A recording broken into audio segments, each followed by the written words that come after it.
Welcome back to the David Pakman Show.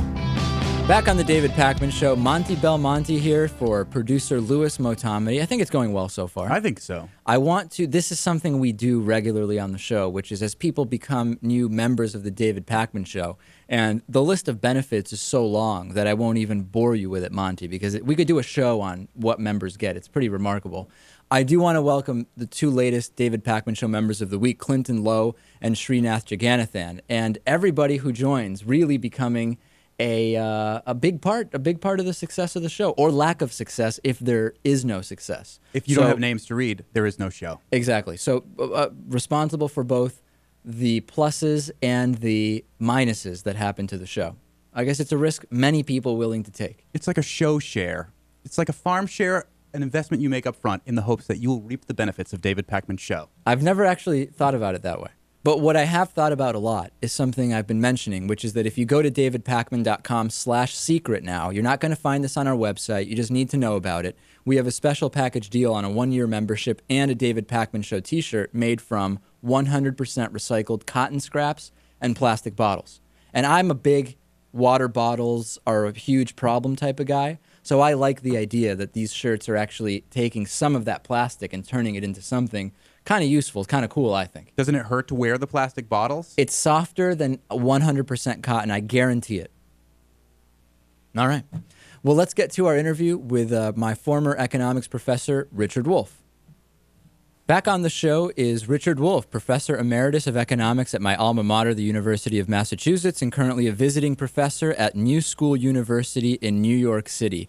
Hearing from Republicans, I'm hearing increased income inequality and increased disparity in how much the richest make and the average people make might not be a bad thing. And a lot of this is coming in response to the Occupy Wall Street protest and kind of this main premise that the more the rich make relative to what the middle and lower classes make, it might actually be good for the economy. It doesn't make any sense to me, but I'm not able to very casually explain why. So I'm hoping you can do that for us.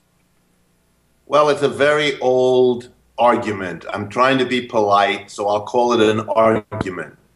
It's an argument designed, of course, to defend unequal distributions of income and wealth. Not an easy task to do in general, and particularly difficult at a time like now when the mass of people are clearly protesting and making it crystal clear that in their view and in their experience, it's not a good thing at all. So it's a tough sell, but conservatives have always risen to the challenge. Here's the basic idea. The more unequal the distribution of income, the more likely it is that those at the top, earning and raking in huge amounts of money, will be willing to part with some of it in order to carry out investments, to start businesses, to expand businesses, and so on. And then by this tortured logic, that's a good thing, because if they choose to take that portion of their wealth that they can part with and invest it, it will create jobs and put people to work. It's a nice idea. There would be perhaps some circumstances under which things would work like that. But here's the basic counter-argument.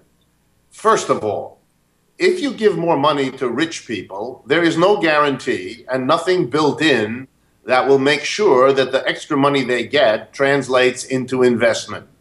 Number two, there is no incentive for rich people to invest if the mass of people don't have enough money to buy the products that those investments would yield. In other words, the deprivation of the middle income and low income people means that they can't buy goods and services, which operates as a direct disincentive for rich people to invest their money, since they won't be able to sell the products of that investment. Okay, well, let me stop there for a second, because that part makes sense to me, which is if we are talking about some marginal additional income, if you give that money to somebody who is lower or middle class versus somebody who's very rich, if you're lower or middle class, it's much more likely you need that money for your basic living, so you're going to go out and you're going to spend it, whereas somebody whose needs are already met will save that money. They're not going to put it back into the economic system. That I get, but what I mean more specifically is one of the arguments, for example, that you'll hear conservatives make is that hey, if the rich are doing really, really well,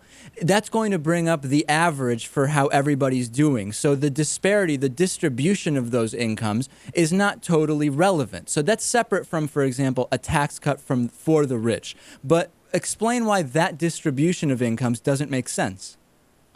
Well, I mean, the best response to that argument would be just to look at the historical record.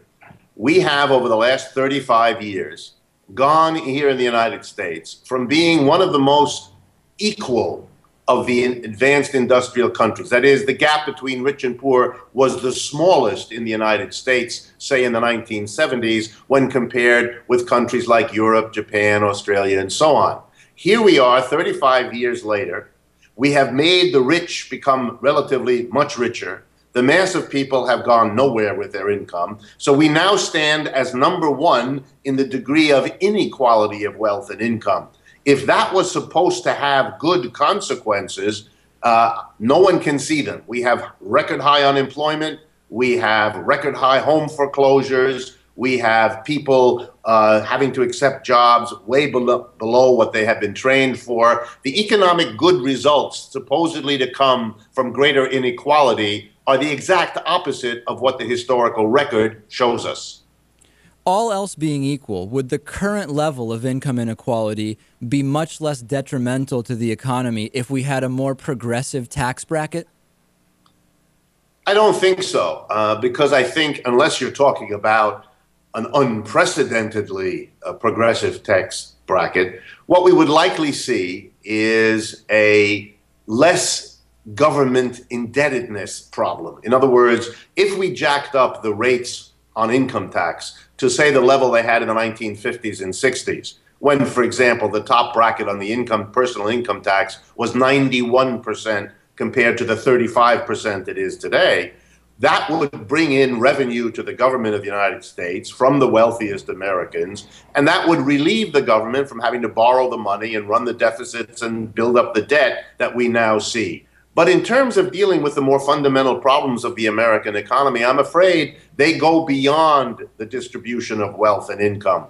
They have to do with how we organize enterprises. They have to do with the relationship between the United States and the rest of the world, and a whole bunch of other dimensions of our economic system that would have to be addressed if we're going to solve this problem. Indeed, our difficulty at this point has been we keep looking for an easy fix. If only the government will do this, if only this adjustment will happen over here, if only we lower the value of the dollar relative to other currencies. But these particular changes don't get the results we hope for because they don't deal with the basic, more structural problems of this economy, which is what brought this crisis on in the first place. Do you think that the idea of the American dream as it's romanticized by many is actually a problem when it comes to taxes and income inequality in this sense? That because many people have been programmed that they too one day may be in the top 1%, they may actually or do support tax policy and economic policy that would benefit them only if they are one day part of that 1%. And just statistically speaking, they're probably never going to be in that top 1%. In that sense, are people acting out of against their own best interests? Well, I think there's a point here. I think there were a good number of Americans who bought into the idea that they would one day be wealthy and therefore did not want to see taxes be high in the event they realized that American dream.